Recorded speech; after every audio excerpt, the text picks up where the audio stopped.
The thunder cracked like a whip across the darkening Wyoming sky, as Olivia Nichols pressed her back against the weathered wood of the general store, watching her last hope disappear with the stagecoach that rumbled away into the storm. Blood trickled from a cut above her eye, mixing with the rain that plastered her auburn hair to her pale face, a face that had once been called beautiful in the drawing rooms of St. Louis, but now bore the marks of a journey gone tragically wrong. Evanston, Wyoming Territory, 1877, was not a place for a woman alone, especially not one with empty pockets, a damaged reputation, and a telegram clutched in her trembling hand that confirmed her worst fears. There would be no teaching position waiting for her.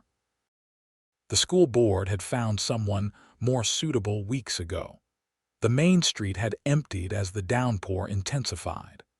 Olivia's thin traveling dress clung to her skin, and her borrowed shawl did little to shield her from the elements. The bruises on her wrists evidence of her narrow escape from the man who had promised to be her protector on the journey west, throbbed with a dull ache. A gust of wind nearly knocked her off her feet, sending her stumbling forward into the mud. Her small carpetbag, containing everything she owned in the world, slipped from her grasp, spilling her meager possessions onto the sodden ground. A sob escaped her lips as she dropped to her knees, frantically gathering up a worn copy of Pride and Prejudice, a tarnished silver hairbrush that had belonged to her mother, and the miniature portrait of her parents, all that remained of her former life. Lightning split the sky, illuminating the row of buildings that lined Evanston's main street. Most were dark, their occupants sensibly sheltered from the storm. Only one place showed signs of life, the saloon at the far end, its windows glowing with the warm light of oil lamps. But a respectable woman, even one as desperate as Olivia, could not seek refuge there. Her fingers, numb with cold, fumbled with the clasp of her bag. Another crash of thunder made her flinch, and she looked up, blinking away raindrops and tears. That's when she saw it, a small cabin set back from the main street, a thread of smoke curling from its chimney despite the weather. A lantern hung by the door, its light a beacon in the gathering darkness. With the last of her strength, Olivia pushed herself to her feet. Pride had no place in survival. She would beg for shelter, just until the storm passed. Then tomorrow she would figure out what to do with the ruins of her carefully laid plans.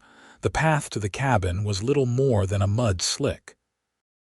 Twice she nearly fell, her worn boots offering little traction. By the time she reached the rough-hewn door, she was shivering uncontrollably, her teeth chattering so hard she feared they might break. For a moment, her hand hovered in the air. Then, with one decisive motion, she rapped on the door, the sound barely audible over the howl of the wind and the drumming of rain on the roof. Silence. She knocked again, louder this time, desperation lending strength to her frozen fingers.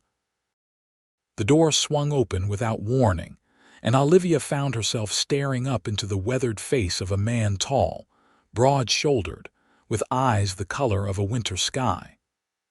A cowboy, judging by his worn leather vest and the dusty Stetson that hung on a peg just inside the door. He said nothing, merely stood there taking in the sight of her bedraggled, bloodied, and clearly at the end of her rope. For a heartbeat, Olivia thought he might shut the door in her face. Instead, he stepped aside, opening the door wider without a single question. "Come in," he said, his voice rough but not unkind, "before you catch your death out there." Yancy Sullivan had been many things in his 32 years: cowboy, trail guide, sometimes lawman, but a rescuer of drenched, desperate women had never been among them. Yet here he was, watching as the woman he'd just invited into his cabin stood dripping on his floorboards, looking like she might either collapse or bolt at any moment. "Sit," he said, gesturing toward the chair nearest the fire. "I'll get you something dry." She hesitated, clutching her sodden carpetbag to her chest like armor. "I don't want to impose, the storm." "It's no imposition," Yancy said, already turning toward the old trunk that served as both storage and table. He rummaged through it, pulling out a clean flannel shirt and a pair of trousers that had shrunk in the wash. They'd be too big for her slender frame, but they were dry. "Here," he said, holding them out. "You can change behind that screen." He nodded toward the rough partition that separated his sleeping area from the rest of the one-room cabin. "I'll turn my back." True to his word, Yancy faced the fire, adding another log while he listened to the rustle of fabric as the woman changed. His cabin was sparse but solid, built with his own hands 3 years ago when he decided to put down roots after a lifetime of wandering. The walls were adorned with little more than a rifle rack, a calendar from the Advanced and Mercantile, and a single framed sketch of the Montana mountains he'd once called home. "Thank you," came her voice, and he turned to find her standing there in his clothes, the shirt hanging to her knees, the sleeves rolled up multiple times. She'd attempted to tidy her hair, but it still fell in damp waves past her shoulders. Without the rain washing it away, the cut above her eye looked worse. "You're hurt," he observed, gesturing to her face. Her hand flew up to the wound. "It's nothing, I fell." Yancy had spent enough time around saloon girls and desperate women to recognize a lie when he heard one, but he merely nodded. "Got some whiskey that'll clean it. Might sting." "I don't drink spirits," she said quickly, then looked away.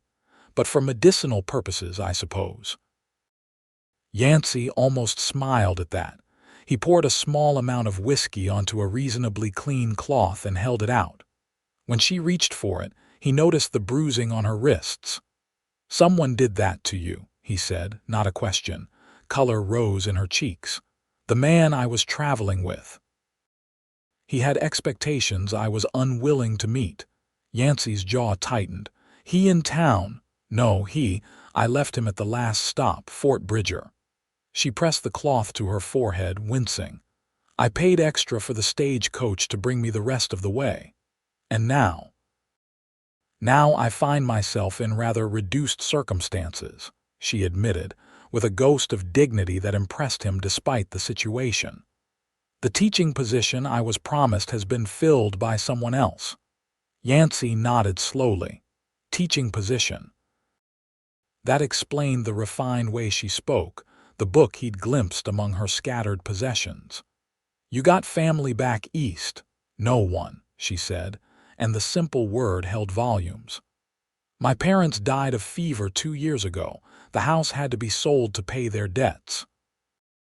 Outside, the storm raged on, rain lashing against the windows and thunder rolling across the sky. Inside, the fire crackled in the hearth, casting long shadows on the walls. Yancy moved to the small stove in the corner, lifting the lid on a pot that had been simmering since before the storm broke. "Stew's almost ready," he said, more to break the silence than anything else. "Nothing fancy, but it's hot. You're very kind, mister." She trailed off, waiting. "Sullivan, Yancy Sullivan, but most folks just call me Sullivan." "Mr. Sullivan." She straightened her shoulders, composing herself. "I'm Olivia Nichols, formerly of St. Louis." "Well, Miss Nichols," Yancy said, ladling stew into a chipped bowl, "welcome to Evanston, though I suspect it's not the welcome you were hoping for." A small, sad smile touched her lips. "No. But I'm grateful for yours, nonetheless."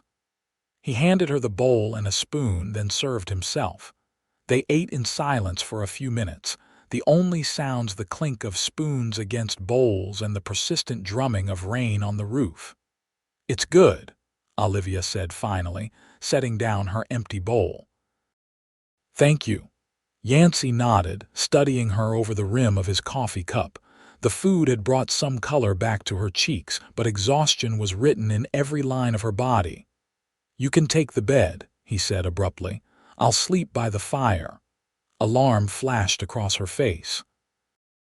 "Mr. Sullivan, I couldn't possibly. You can and you will," he cut in, his tone brooking no argument. "Storm's not letting up any time soon, and you look dead on your feet. We'll figure out what comes next in the morning."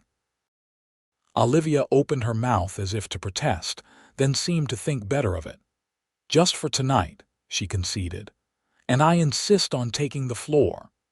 "My mother would turn in her grave if I let a lady sleep on the floor while I took the bed," Yancy said, with a finality that ended the discussion. Later, as Olivia lay beneath the worn quilt on Yancy's narrow bed, she stared at the rough-hewn ceiling and listened to the steady rhythm of his breathing from his place by the fire. She had fled one dangerous situation only to place herself at the mercy of another stranger. Yet somehow, in this small cabin with rain beating against the windows and a taciturn cowboy keeping watch, Olivia felt safer than she had in months. It was a feeling that both comforted and terrified her. For she had learned the hard way that safety, like everything else in her life, could prove to be nothing more than an illusion. Morning came with the soft persistence of light filtering through rain-washed windows. Olivia woke disoriented, the unfamiliar weight of a quilt and the scent of pine and leather momentarily confusing her. Then the events of the previous night came flooding back, and she sat up quickly, pushing her tangled hair from her face. Yancy Sullivan was already up and moving quietly around the cabin. He had built up the fire again, and the aroma of coffee filled the small space. He glanced over when she stirred, nodding once in acknowledgement. "Storm's past," he said by way of greeting. "Coffee's hot if you want some." Olivia slid from the bed, acutely aware of her borrowed clothes and bare feet. "Thank you for everything," he shrugged, as if taking in stranded women during thunderstorms was a regular occurrence. "There's water in that basin if you want to wash up. I'll step outside." True to his word, Yancy ducked through the door, leaving Olivia alone. She moved quickly to the basin, grateful for the chance to make herself somewhat presentable. The cold water stung her cut but helped clear the fog of sleep from her mind. She finger-combed her hair as best she could and rolled up the sleeves of the oversized shirt once more. By the time Yancy returned, she had poured herself a cup of coffee and was sitting at the small table, her hands wrapped around the warm mug. "Your clothes should be dry," he said, hanging his hat on its peg. "Left them by the fire last night." "Thank you," Olivia said again, feeling like a parrot with her repeated thanks. "I'll change and be on my way. I've imposed enough." Yancy frowned slightly. "On your way where exactly?" The question hung in the air between them. Olivia stared into her coffee cup, as if the dark liquid might contain the answer she lacked. "I'll figure something out," she said finally. "Perhaps there's work in one of the shops in town." Yancy leaned against the doorframe, crossing his arms. "Town's small, not much hiring going on." "Well, I can't very well stay here," Olivia said, a hint of her old spirit flaring. "Didn't suggest you should." Yancy's expression remained unreadable, but rushing off without a plan isn't smart either. He moved to the stove and slid a pan onto the heating surface. "Eat something first, then we can talk about what comes next." Olivia wanted to refuse, to insist that she had already taken too much from this stranger. But the practical part of her, the part that had survived the loss of her parents, the betrayal of supposed friends, and the long journey west, knew he was right. She had no plan, no money, and nowhere to go. "Very well," she conceded. "But then I really must find a way to repay your kindness." Yancy cracked eggs into the pan with practiced ease. "Wasn't looking for repayment when I opened that door, Miss Nichols." The simple statement touched something deep within Olivia.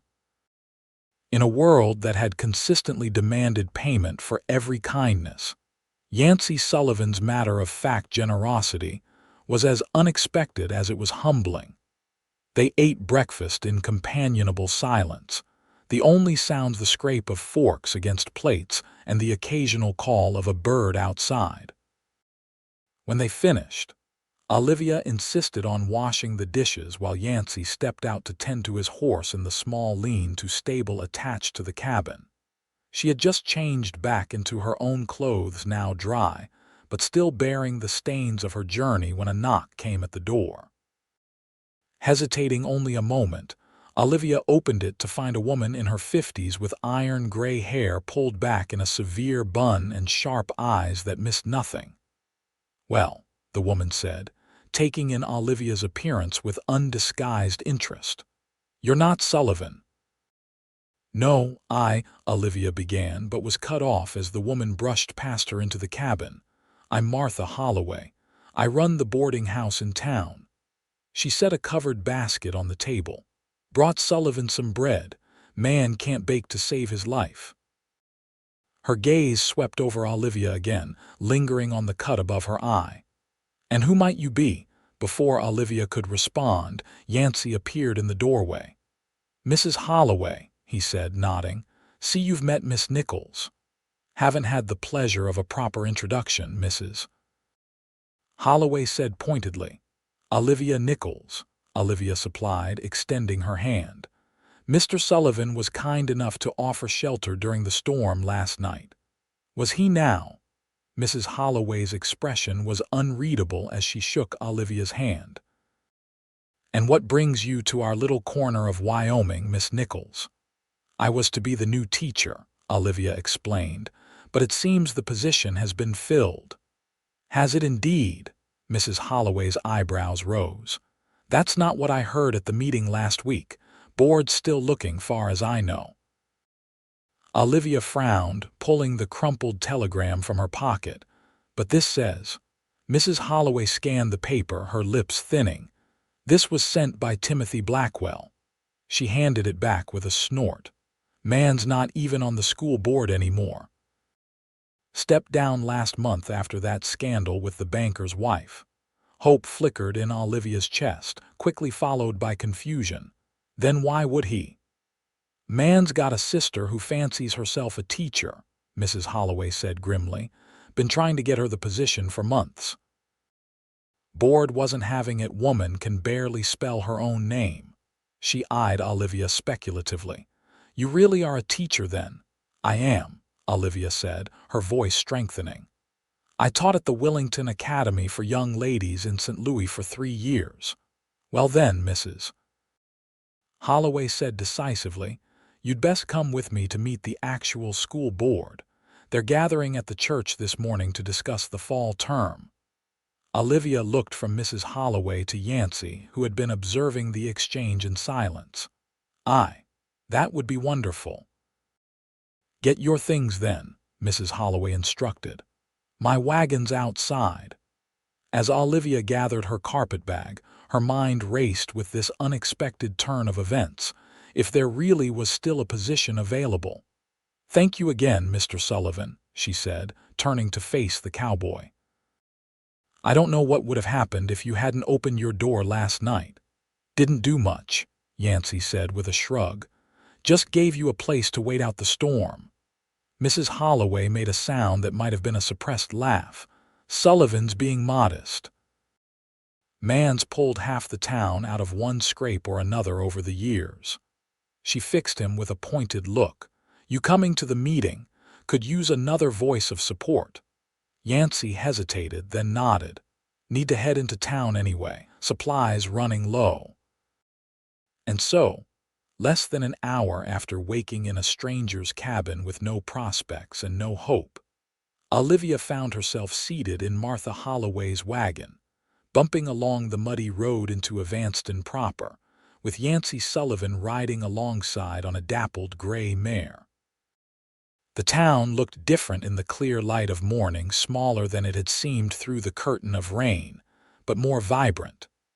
People moved along the boardwalks, nodding greetings to one another. A group of children chased each other through puddles, their laughter rising above the general hum of activity. "Not much to look at," Mrs. Holloway commented, following Olivia's gaze. "But it's growing.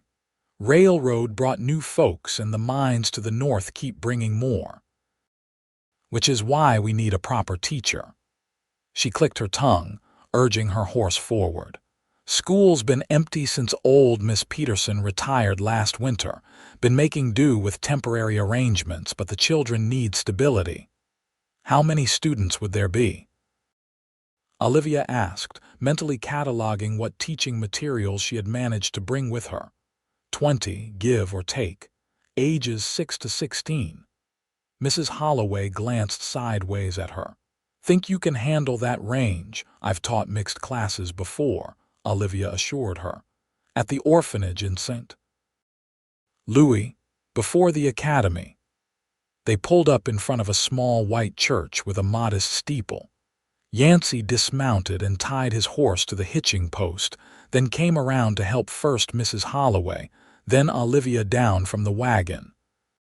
His hand was warm and calloused against hers, his grip sure as he steadied her on the slippery ground. For a moment their eyes met, and Olivia felt something flutter in her chest, something she quickly dismissed as nerves about the upcoming meeting. "Ready, Mrs. Holloway asked, already heading for the church doors. Olivia squared her shoulders and nodded. "Ready."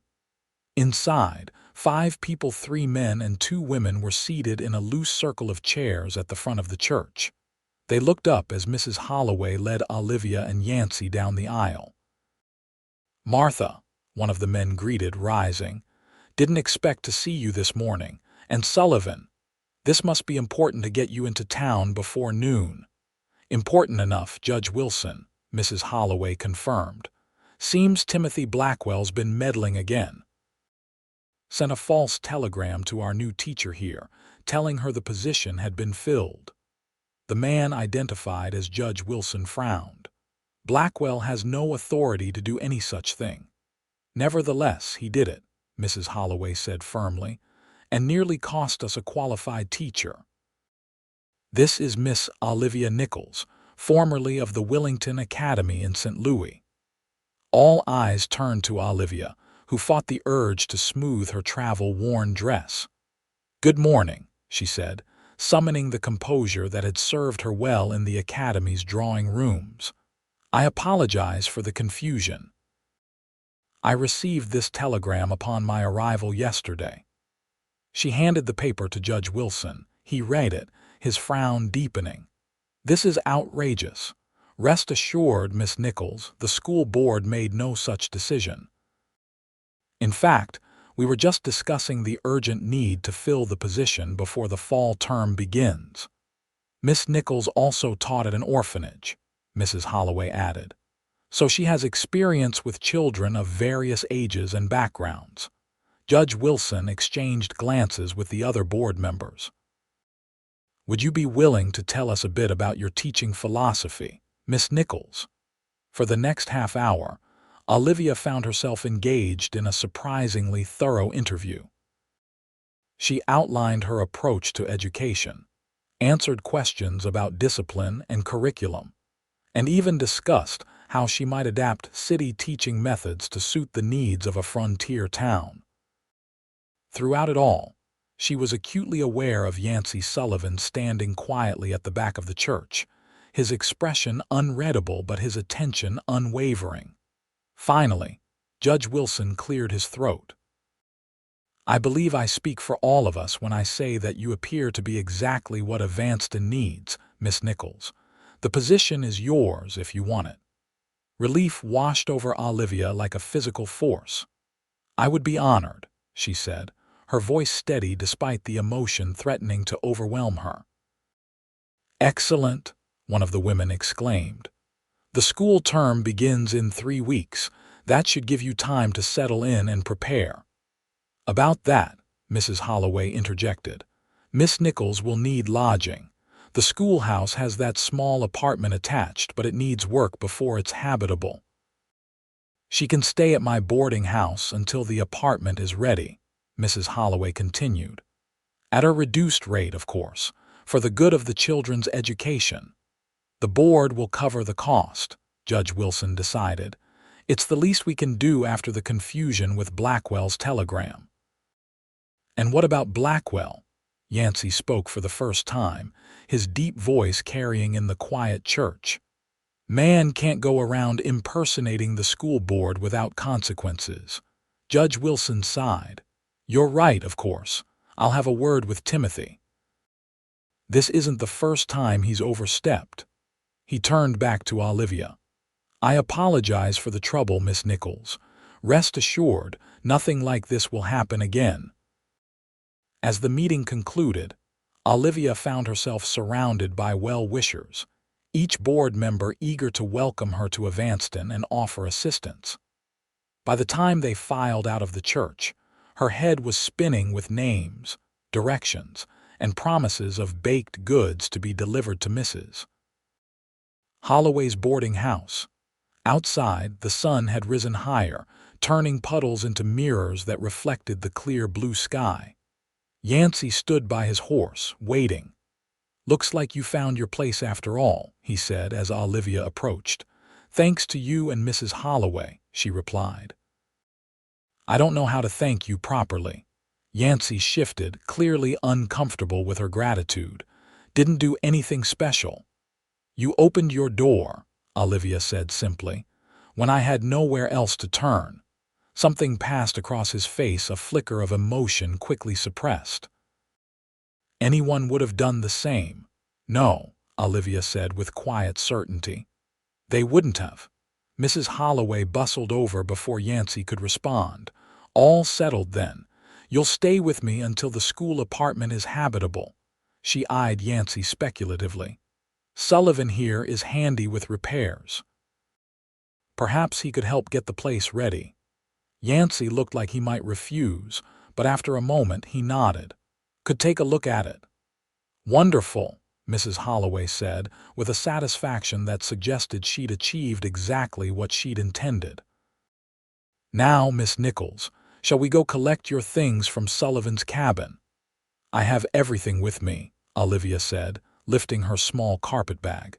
Mrs. Holloway's eyebrows rose slightly, but she made no comment on the meager luggage. In that case, we should get you settled at the boarding house. You must be exhausted after your ordeal. As they prepared to depart, Olivia turned once more to Yancy. Will I see you again, Mr. Sullivan? The question escaped before she could consider its propriety. Town's small, he replied, the corner of his mouth lifting slightly.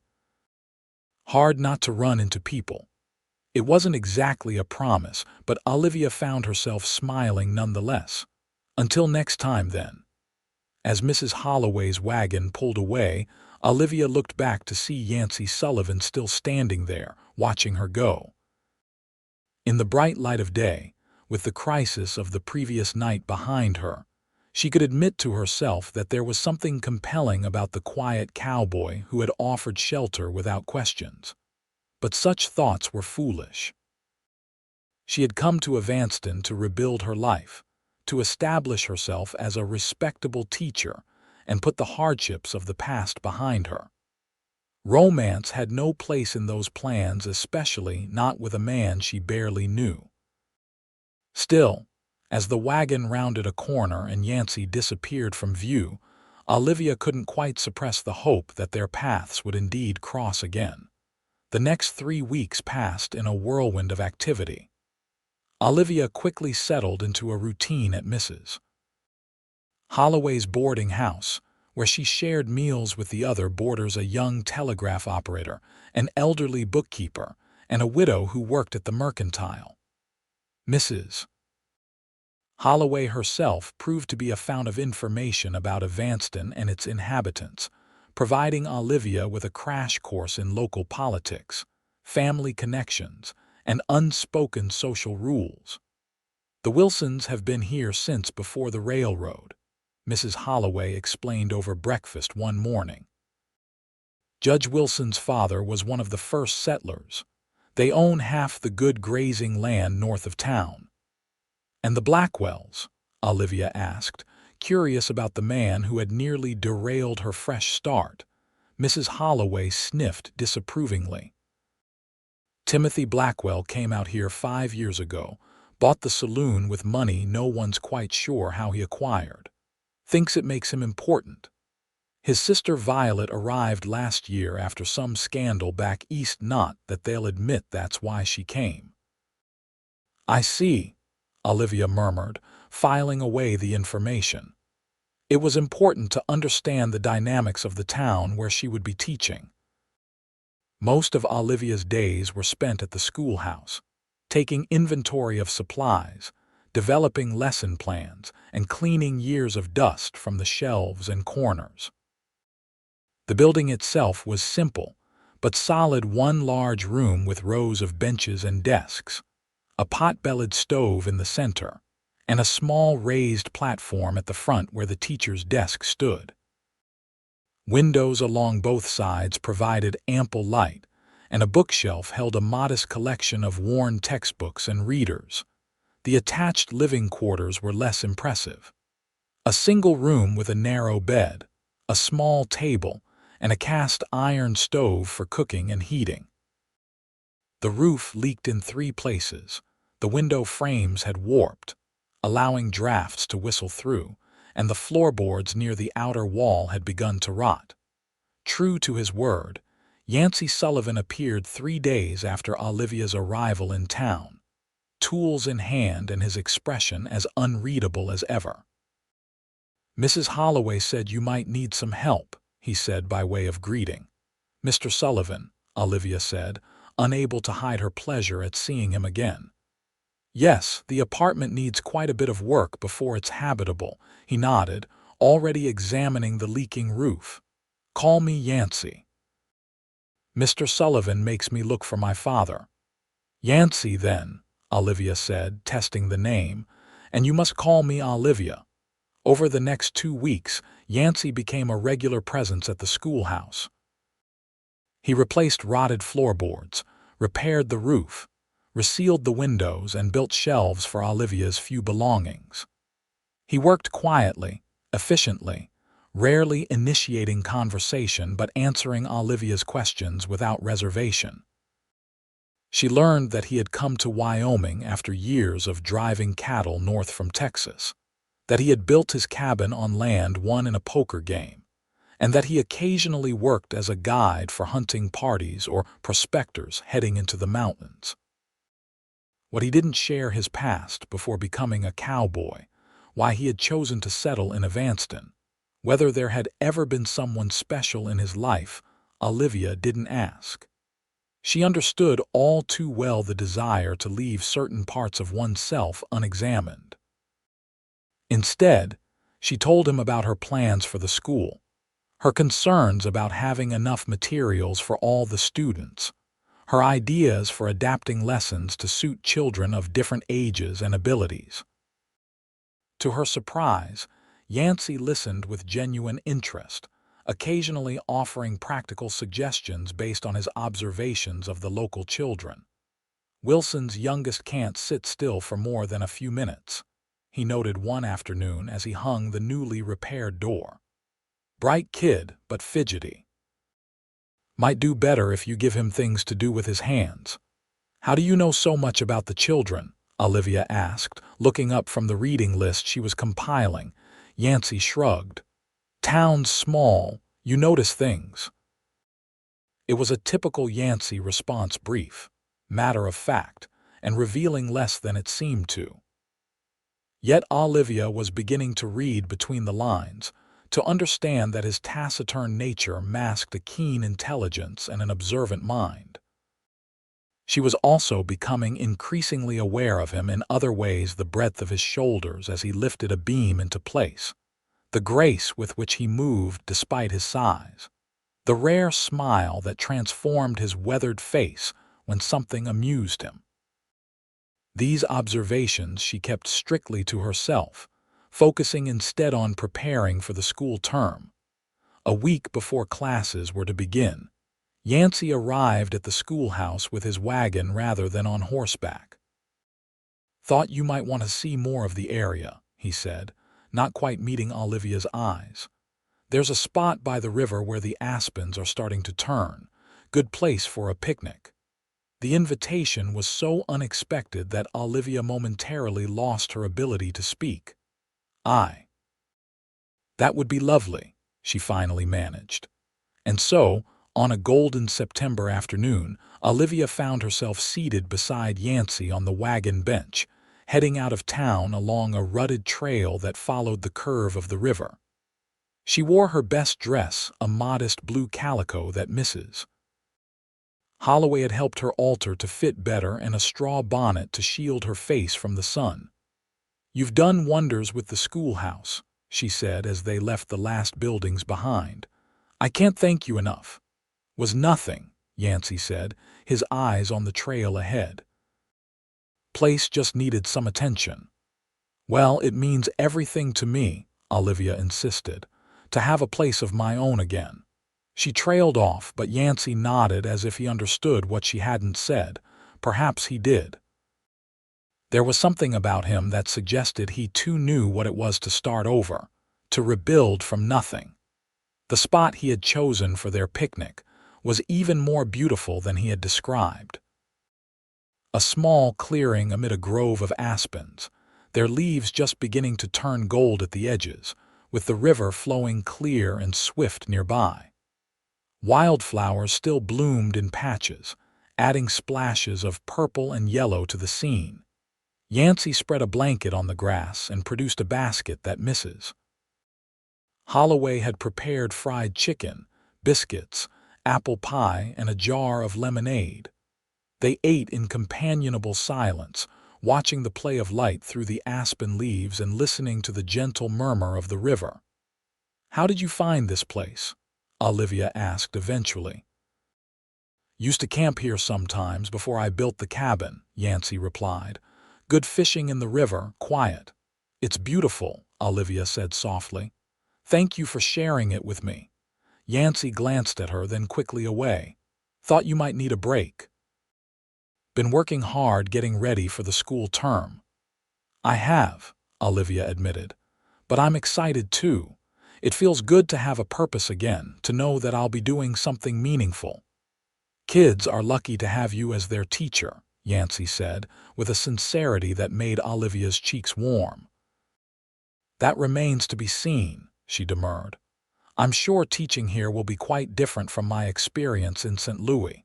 Different, maybe, but you'll figure it out."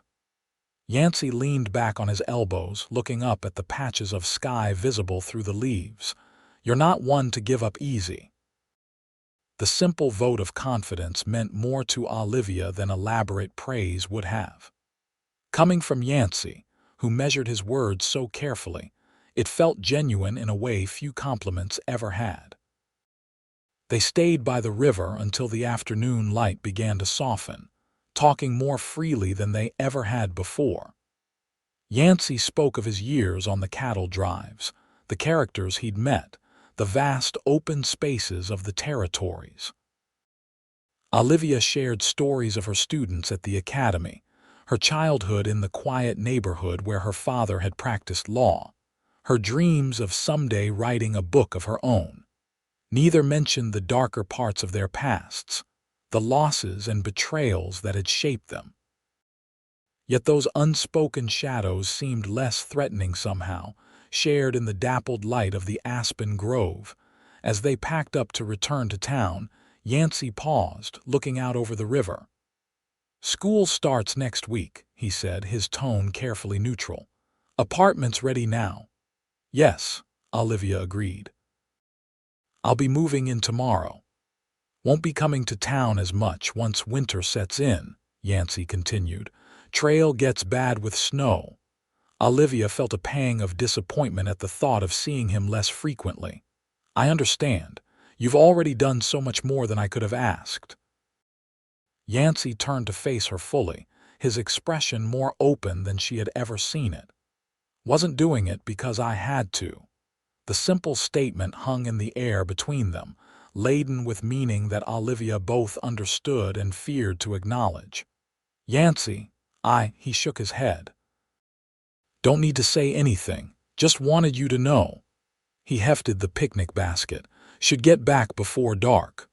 The ride back to town was quiet, but not uncomfortably so.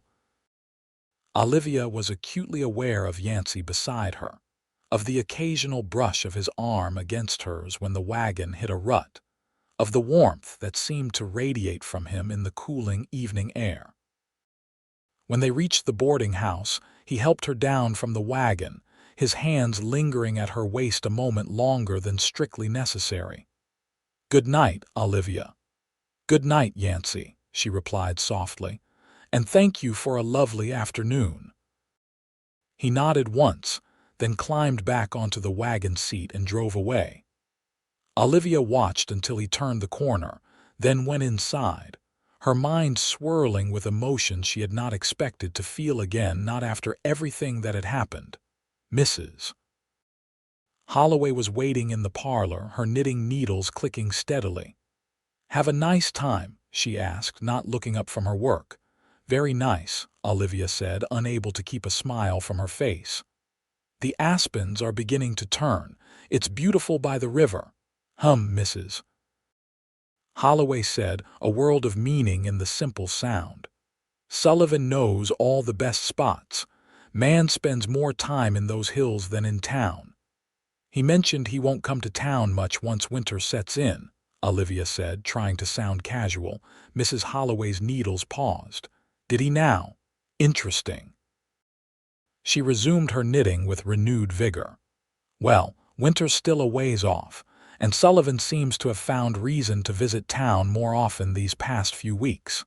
The implication was clear, and Olivia felt her cheeks grow warm. "Mrs. Holloway, no need to explain anything to me, dear," the older woman said with a small smile. "Sullivan's a good man, best in the territory if you ask me, just keeps to himself mostly." She tied off a stitch with particular emphasis. "Or did until recently." Olivia didn't know how to respond to that, so she simply bid Mrs. Holloway good night and retreated to her room.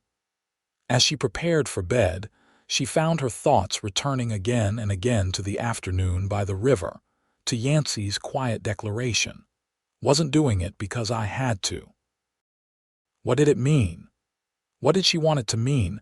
Olivia had come to Evanston to build a new life, to establish herself as the town's teacher.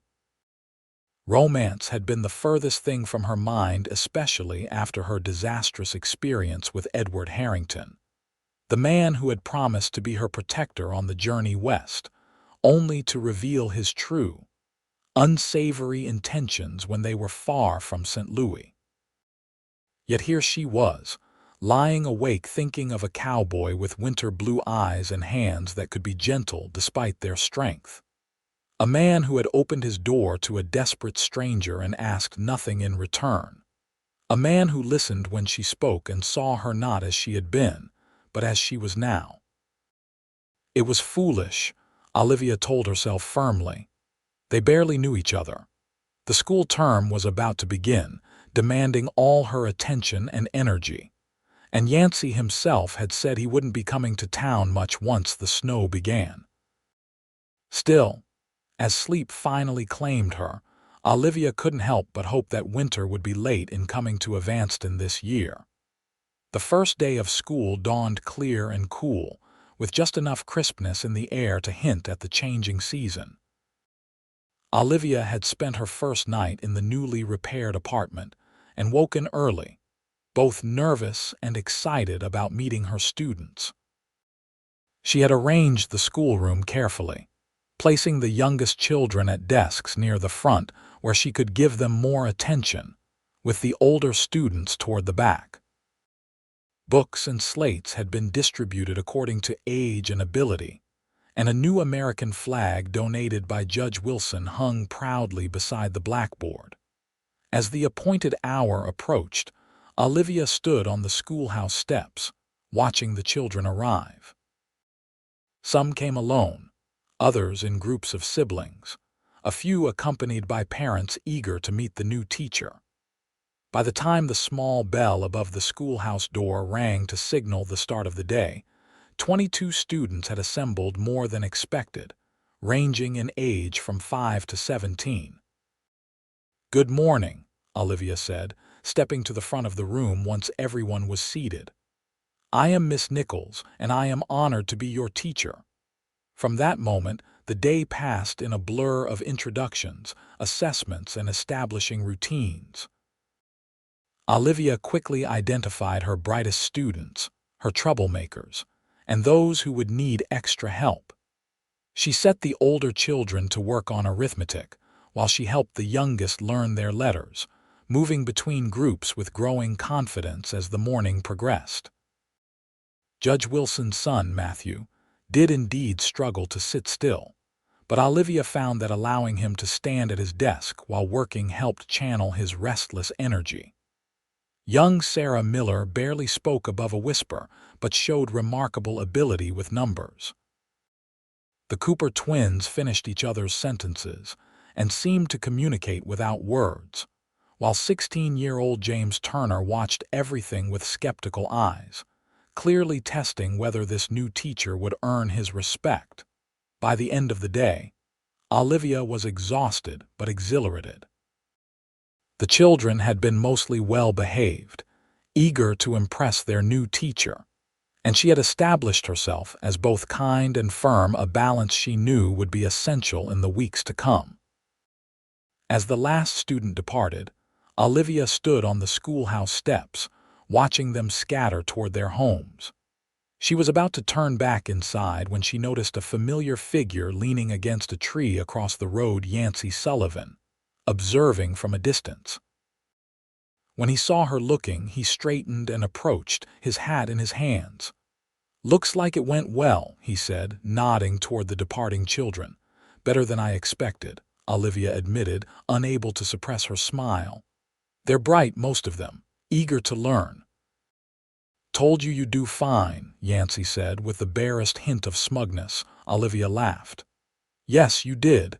Would you like to come in? I was about to make tea." He hesitated, then nodded. "For a few minutes. Need to head back before dark." Inside, as Olivia busied herself with the kettle on her small stove, Yancy examined the classroom with interest. "You've made it look nice," he observed. "Welcoming." "That was the goal," Olivia said. "I want them to feel that this is a place where they belong, where they are valued." Yancy nodded, understanding in his eyes. Important for kids to have that. They moved to the small table in Olivia's living quarters, where she poured tea into the mismatched cups that had been gifts from various townspeople. As they talked, Olivia noticed that Yancy seemed different, somehow more at ease, less guarded. He asked detailed questions about her first day, offered suggestions for dealing with some of the more challenging students, and even shared a few memories of his own school days in a one-room schoolhouse in Montana. "My teacher had a ruler she used to rap knuckles," he recalled. "Wasn't much for patience." "I promise not to rap any knuckles," Olivia said, smiling, "though I may have to get creative with discipline for some of your young neighbors. Wilson boy giving you trouble already." "Not trouble exactly, he's simply energetic," Yancy chuckled. "That's one way to put it." As the shadows lengthened outside, he reluctantly rose to leave. "Should get going. Days are getting shorter." "Of course," Olivia said, walking him to the door. "Thank you for stopping by. It was nice to have someone to talk to about the day." Yancy paused in the doorway, his eyes meeting hers. "Could make it a regular thing if you wanted. Not every day, but when I come into town for supplies." The offer sent a warm flutter through Olivia's chest. "I'd like that very much," he nodded, seeming pleased by her response. "Good."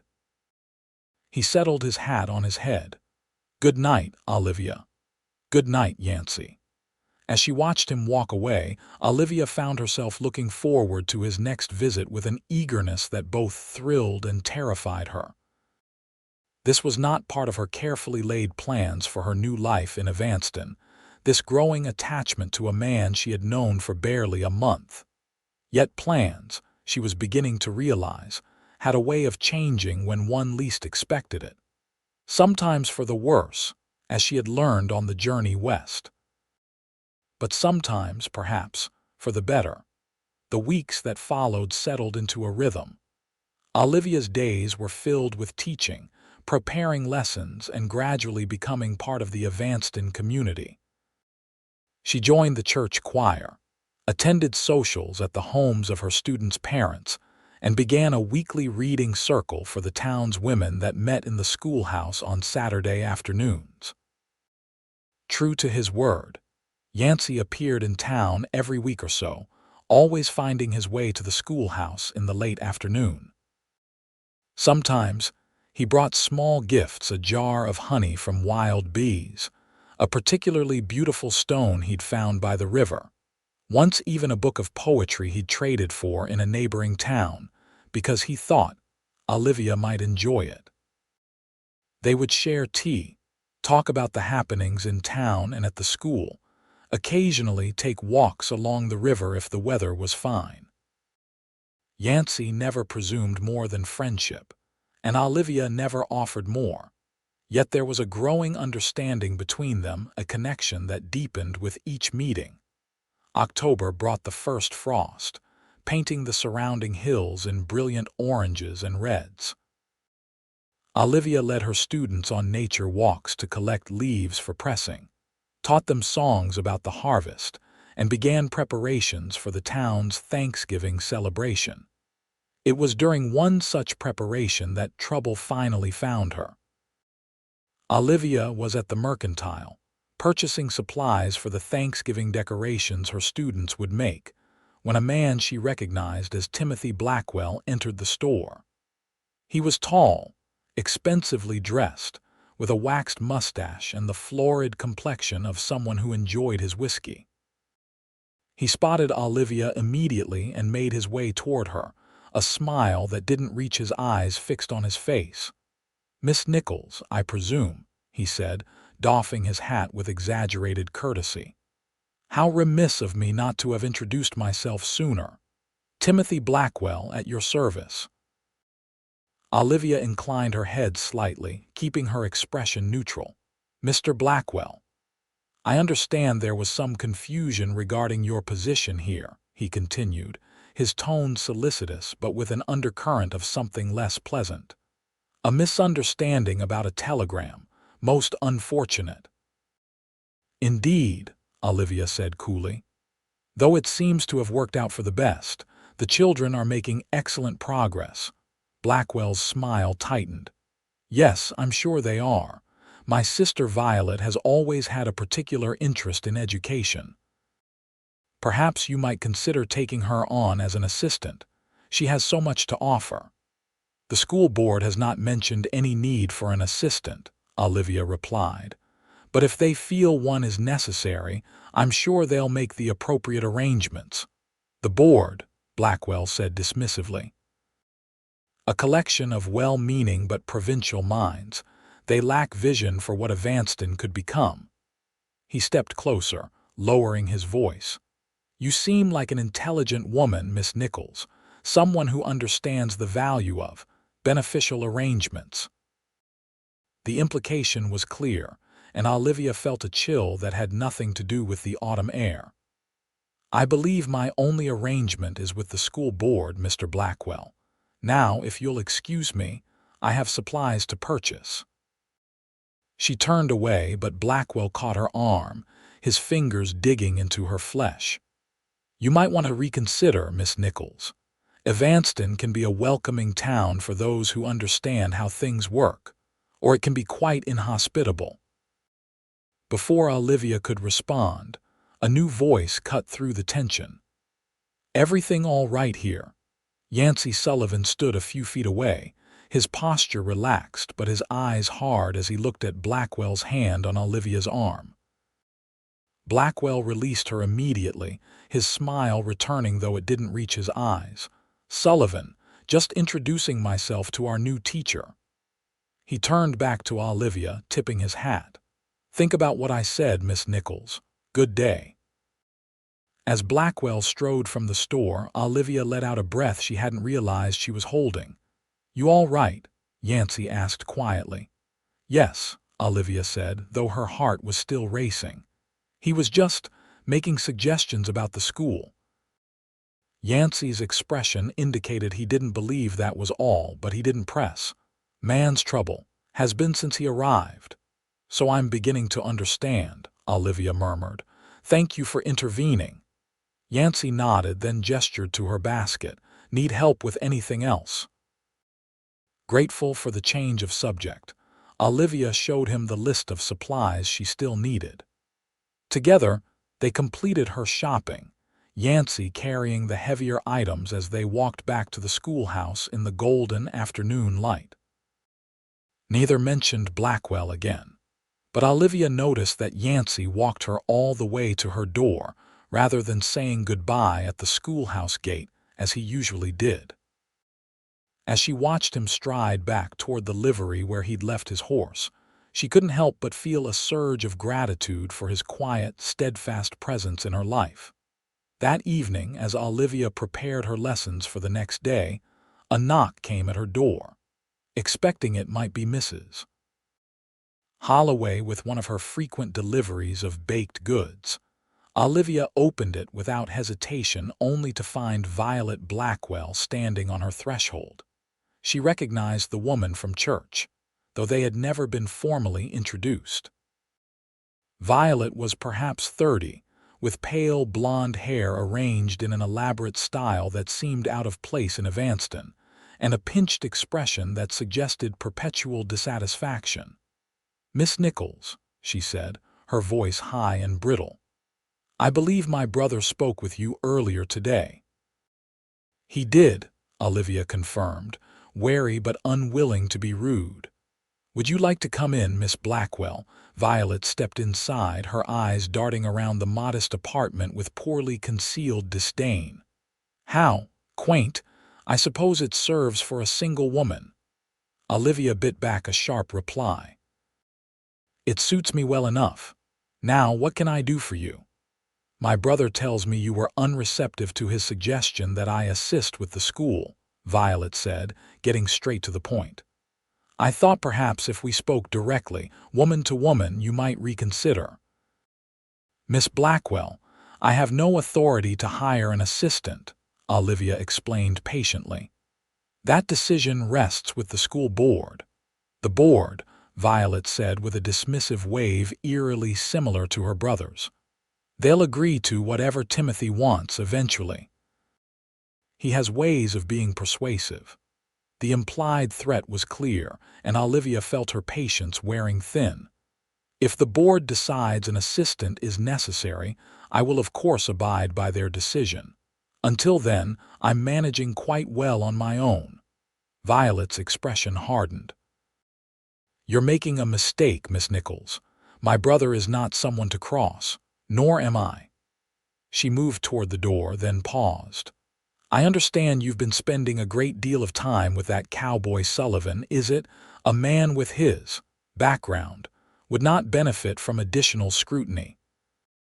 "I don't know what you're implying," Olivia said, her voice cool despite the anger rising within her. "Don't you?" Violet's smile was unpleasant. "Perhaps you should ask your friend about what happened in Montana before he came here, about why he doesn't use his first name." She opened the door. "Good evening, Miss Nichols. Do think about our conversation." After Violet left, Olivia stood motionless in the center of her small room, her mind racing. What had Violet meant about Yancy's past? Was it merely a bluff, a way to create doubt and division?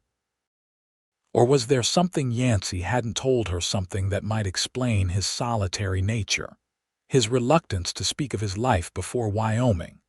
More troubling still was the realization that the Blackwells clearly saw her as an obstacle to their ambitions, whatever those might be.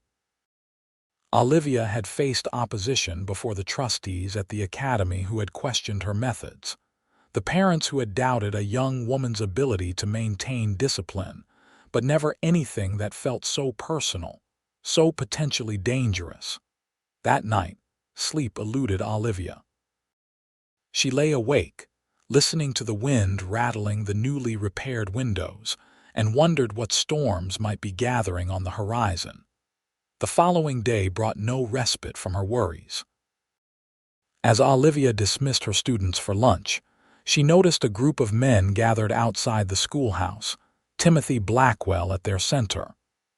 They appeared to be in heated discussion, occasionally gesturing toward the school building. Olivia was about to go outside to investigate when Judge Wilson entered the schoolhouse, his expression grave. "Miss Nichols," he greeted her, "I'm afraid we have a situation developing." "What kind of situation?" Olivia asked, her apprehension growing. "Blackwell is claiming the school building is structurally unsound," Judge Wilson explained with obvious frustration. "He's brought in some expert from the railroad who's backing his assessment. They're demanding the school be closed immediately for repairs." "That's absurd," Olivia exclaimed. "The building is perfectly sound. Yancy Mr. Sullivan made all the necessary repairs before the term began." "Sullivan's work isn't in question," Judge Wilson assured her. "This is Blackwell's latest attempt to interfere. He's been trying to get his hands on this property for months. Claims it would make a fine hotel for travelers coming through on the railroad." Olivia's mind raced. "But what about the children's education? They can't simply close the school." "That's where it gets interesting," Judge Wilson said grimly. "Blackwell is offering his sister's services as a temporary teacher, conducting lessons in a room above his saloon until the repairs are complete." The pieces fell into place with sickening clarity. This had been the plan all along to remove Olivia from her position, place Violet in charge of the children's education, and claim the schoolhouse property for commercial development. "The board won't agree to this, surely," Olivia said, hoping for reassurance. Judge Wilson sighed. "Most won't. But Blackwell has influence with a few members who owe him money or favors. It could come down to a close vote." "When?" Olivia asked, her voice steady despite her inner turmoil. "Emergency meeting tonight at the church," Judge Wilson replied. "I wanted to warn you in advance." He hesitated, then added, "It might be helpful if Sullivan could attend. His assessment of the building's condition would carry weight with the board." "I don't know if he's in town today," Olivia said, her mind already working on how to get a message to Yancy's cabin. "I'll send my boy out to his place," Judge Wilson offered. "Matthew knows the way, and he rides like the devil himself is after him." He headed for the door, then turned back. "Don't worry too much, Miss Nichols. Blackwell's tried schemes like this before. They usually fail once the light of day hits them." After he left, Olivia called the children back in from lunch, forcing herself to focus on the afternoon's lessons despite her distraction. As the last student departed for the day, she spotted Martha Holloway approaching with determined strides. "Heard about Blackwell's latest mischief," Mrs. Holloway said without preamble. "Man's got more nerve than sense." "Judge Wilson says there's a board meeting tonight," Olivia confirmed. "He's trying to get word to Yancy." "Good," Mrs. Holloway nodded approvingly. "Sullivan knows this building better than anyone, having fixed every inch of it." She fixed Olivia with a sharp look. "Violet Blackwell came to see you, didn't she?" Startled by Mrs. Holloway's perception, Olivia nodded. "Last night. She implied that her brother has ways of getting what he wants. And she said something about Yancy's past something in Montana." Mrs. Holloway's expression darkened. "Did she now? Typical Blackwell tactic: when you can't win fair, sling mud." She put a comforting hand on Olivia's arm. "Don't you worry about Sullivan. Man's as straight as they come, whatever the Blackwells might insinuate." "I wasn't worried," Olivia said, realizing as she spoke that it was true. Whatever Yancy's past might hold, she trusted him implicitly. Mrs. Holloway smiled knowingly. "Good. Now let's get you ready for this meeting. Blackwell may have money and influence, but we've got something better." "What's that?" Olivia asked. "The truth. Mrs. Holloway said firmly, "and in my experience that usually wins out in the end." The church was packed that evening, not just with board members but with parents and concerned citizens who had heard about the potential school closure. Olivia sat in the front row beside Mrs. Holloway, acutely aware of Timothy and Violet Blackwell on the opposite side of the aisle. Judge Wilson called the meeting to order, explaining the situation with admirable neutrality despite his personal feelings on the matter. Then he invited Blackwell's expert, a weaselly man named Simmons, who claimed to be a railroad engineer, to present his assessment of the schoolhouse. Simmons spoke at length about settling foundations, water damage, and potential roof collapse, using technical terms clearly intended to confuse rather than clarify. When he finished, Timothy Blackwell stood to offer his solution exactly as Judge Wilson had outlined to Olivia earlier. As murmurs filled the church, Judge Wilson asked if anyone wished to offer a counterargument. Olivia was about to stand when the church door opened and Yancy Sullivan entered, still dusty from the trail. His eyes found Olivia's immediately, and the relief she felt at seeing him was almost overwhelming. "Sullivan," Judge Wilson acknowledged, "glad you could make it. We were just discussing the condition of the schoolhouse." Yancy moved to the front of the church, his presence commanding attention without effort. "Heard there were concerns about the building," he said, his voice carrying easily in the now quiet space. "Mr. Simmons here believes it's structurally unsound," Judge Wilson explained. "Given your recent work on the building, we'd value your assessment." Yancy listened as Simmons repeated his claims, his expression growing increasingly skeptical. When Simmons finished, Yancy shook his head. "Building's sound," he said flatly. "New roof supports, repaired foundation, replaced the rotted floorboards. No danger of collapse." "With all due respect, Mr. Sullivan," Simmons began condescendingly, "you're a cowboy, not an engineer. The technical aspects of structural integrity. Served 2 years as a carpenter's apprentice in Denver before I started driving cattle," Yancy cut in, his tone mild but his eyes hard. "Worked on railroad construction through Utah territory. Know something about buildings."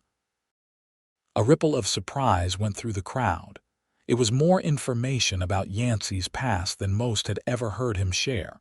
Timothy Blackwell rose again, his face flushed with anger or drink or both. "This is absurd. Are we to take the word of a drifter over a trained engineer? A man who won't even use his first name because he's running from something." The church fell silent at the direct accusation. All eyes turned to Yancy, who stood perfectly still, his expression unreadable. "My name is Yancy Sullivan," he said finally, his voice quiet but clear in the hushed room. "Born in Montana Territory, raised there until I was 16. Left after my parents died in a fire. Worked my way south, then east. Nothing to run from except bad memories."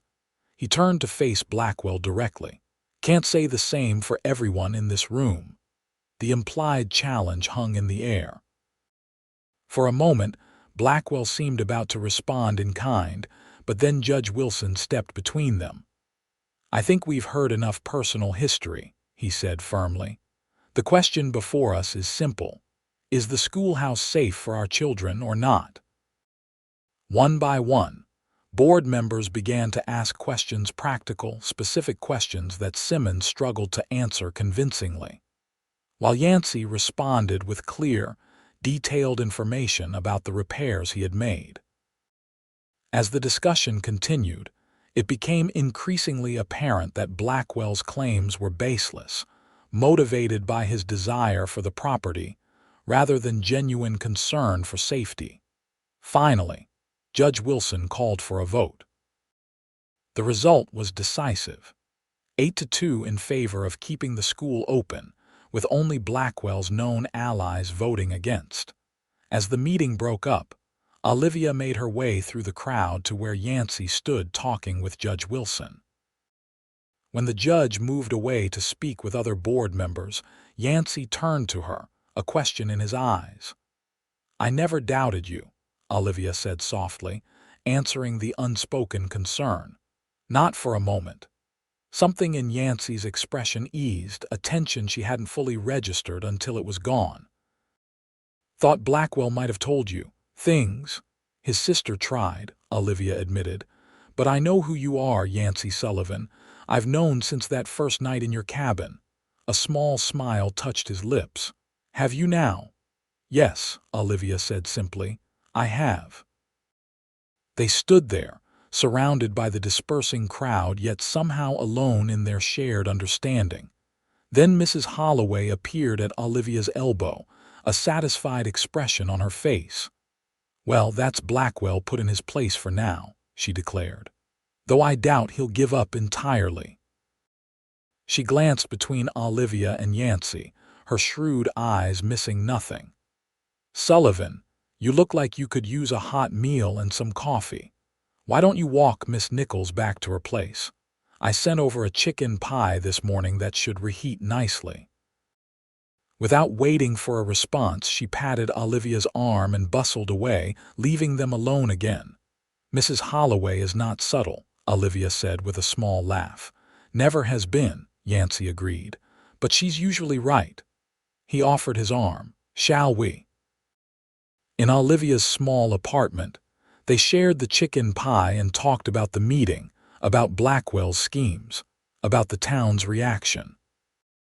Neither mentioned what Yancy had revealed about his past, or Olivia's declaration of trust. Yet both felt the shift in their relationship a deepening, a recognition of something neither was quite ready to name. As Yancy prepared to leave, it was too late to make the journey back to his cabin, but Mrs. Holloway had already arranged a room for him at the boarding house. He paused at the door. "Winter's coming," he said, repeating his observation from weeks before. "Trail will be bad soon."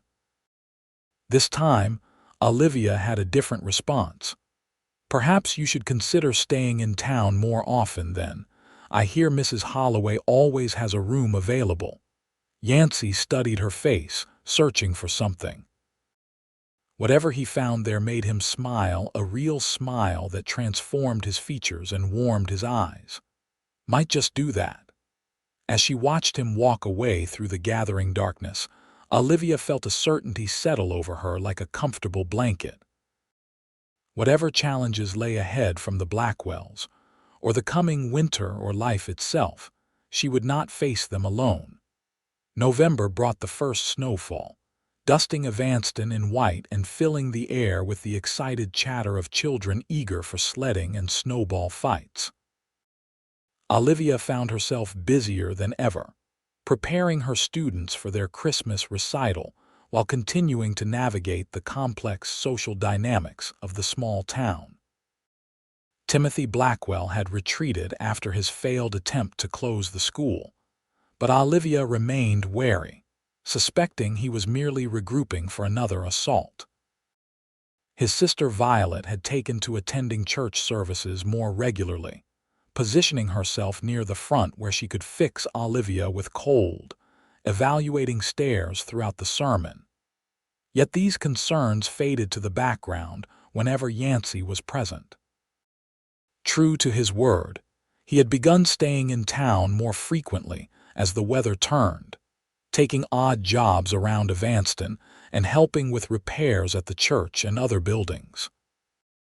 He still returned to his cabin every few days to check on his livestock and property, but Evanston and Olivia were clearly exerting a stronger pull on his attention. They had fallen into a comfortable routine. Several evenings a week, Yancy would join Olivia for dinner in her small apartment. Sometimes Mrs. Holloway or other friends would be present as well, but often it was just the two of them, sharing the events of their days and gradually revealing more of themselves to each other. Yancy spoke of his childhood in Montana, of learning to track and hunt from his father, of the books his mother had insisted he read even as they moved from one mining camp to another. Olivia told him about her years at the academy, the girls she had taught, the dreams she had harbored of someday traveling to Europe to see the great museums and cathedrals she had only read about.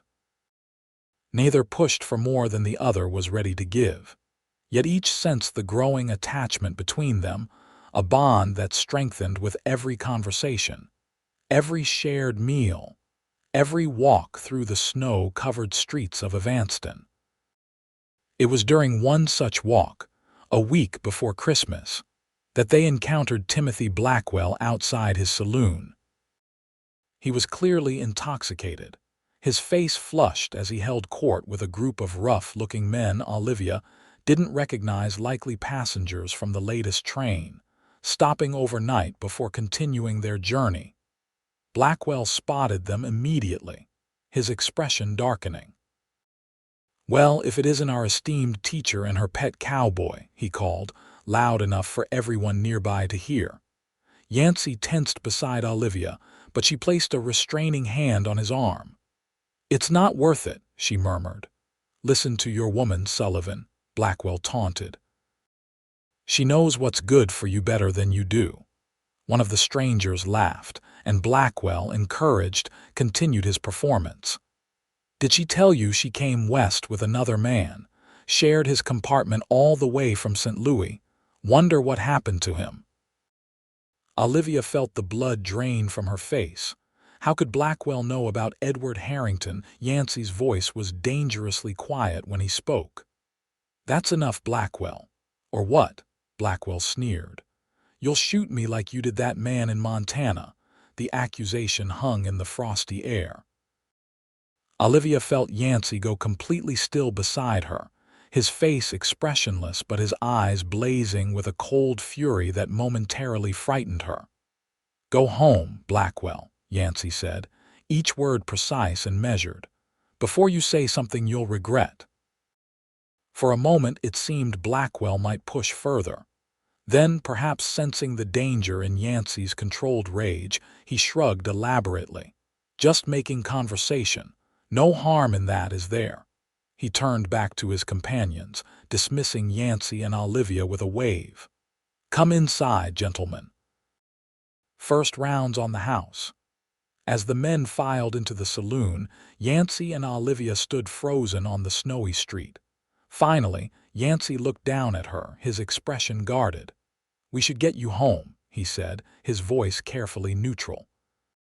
They walked the rest of the way to the schoolhouse in silence, the easy companionship of earlier replaced by a tension that seemed to grow with each step. When they reached Olivia's door, she turned to face him. "Would you like to come in?" she asked softly. "I think perhaps we should talk." Yancy hesitated, then nodded once, following her inside. The apartment was warm, the stove still radiating heat from earlier in the day. Olivia removed her coat and scarf, hanging them carefully on the peg by the door, then turned to find Yancy still standing just inside the threshold, hat in hands, looking as if he expected to be sent away at any moment. "Sit down, please," Olivia said, gesturing to the chair he usually occupied. "I'll make some tea."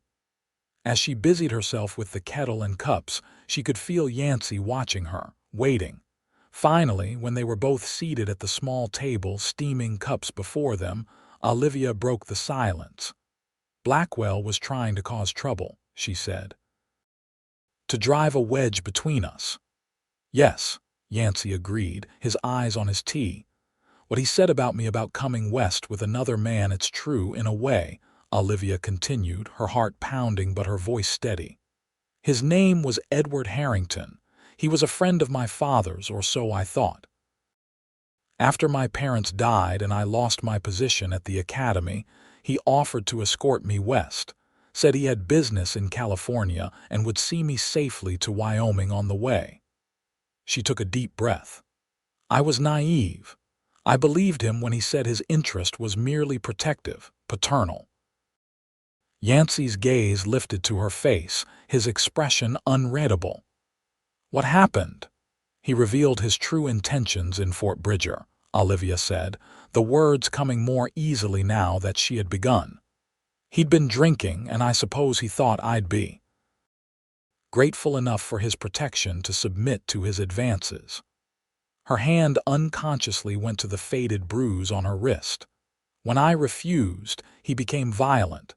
I managed to get away, barricaded myself in a hotel room. The next morning, I paid extra for a seat on the stage coach to Evanston, left without telling him. These clothes, this carpetbag, they're all I had time to grab. Yancy absorbed this in silence, his jaw tight.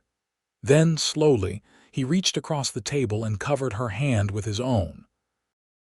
I'm sorry that happened to you. The simple, genuine sympathy nearly undid her. Thank you, she whispered. I haven't told anyone else. I was afraid. Well, you know how people talk.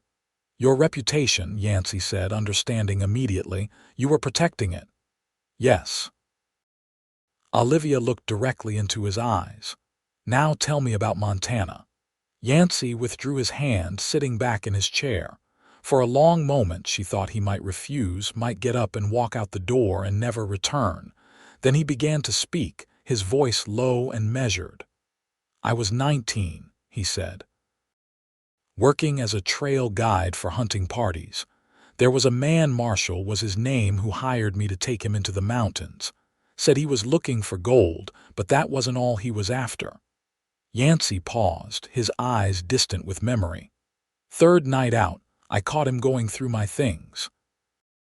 He was looking for a map, something he thought I had that would lead to a legendary gold deposit. When I told him no such map existed, he didn't believe me. The kettle on the stove began to whistle, startling them both.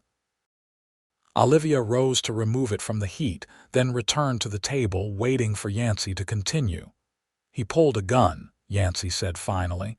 Said he'd shoot me and keep looking. We struggled. The gun went off.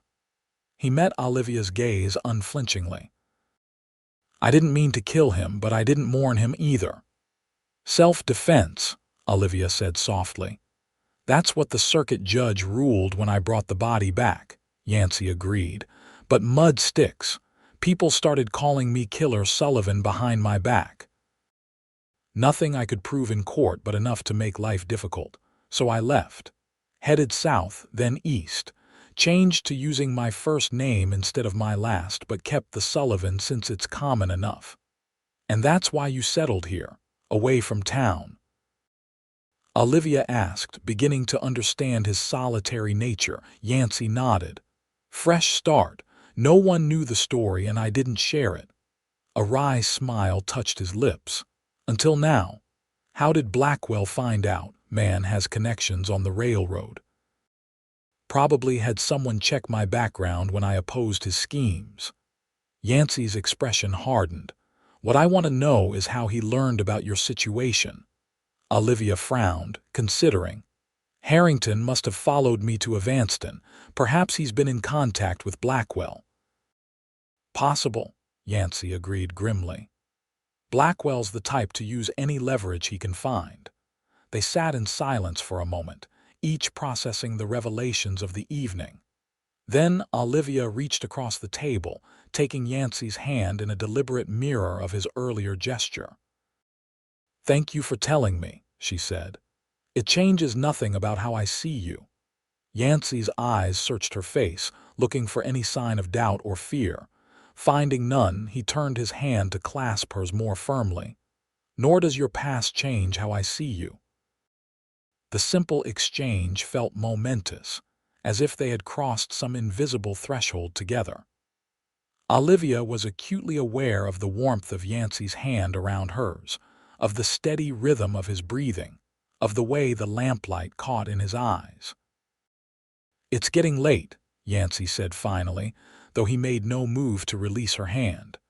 People will talk if I stay much longer. Let them talk, Olivia replied, surprising herself with her boldness. I'm tired of living my life according to what others might think. Yancy's eyebrows rose slightly, but a smile played at the corners of his mouth. Brave words, Miss Nichols. I mean them, Olivia said firmly. Blackwell was trying to shame us both today. I won't give him that satisfaction. Yancy's smile deepened into something warm and genuine. No, I don't suppose you will. He squeezed her hand once more before releasing it. Still, I should go. You need rest, and so do I. As he rose to leave, Olivia stood as well. Yancy, he turned at the door, hat in hand. Yes. Will you join me for Christmas dinner, Mrs. Holloway has invited several of us who don't have family nearby. I'd like it very much if you came. I'd like that too, Yancy said, his expression softening. Good night, Olivia. Good night, Yancy. After he left, Olivia stood by the window, watching his figure move through the snowy street until he disappeared around the corner. Despite Blackwell's attempt to create discord between them, she felt closer to Yancy than ever before. Their shared confidences had forged a deeper bond, one based on truth, rather than idealized perceptions. As she prepared for bed, Olivia found herself smiling despite the confrontation that had prompted their revelations. For the first time since leaving St. Louis, she felt truly known by another person. And far from being frightened by that vulnerability, she found it exhilarating. Christmas in Evanston was a community affair, with the entire town coming together for a service at the church, followed by a feast in the town hall. Olivia's students performed recitations and carols they had been practicing for weeks, earning proud smiles from parents and enthusiastic applause from everyone present.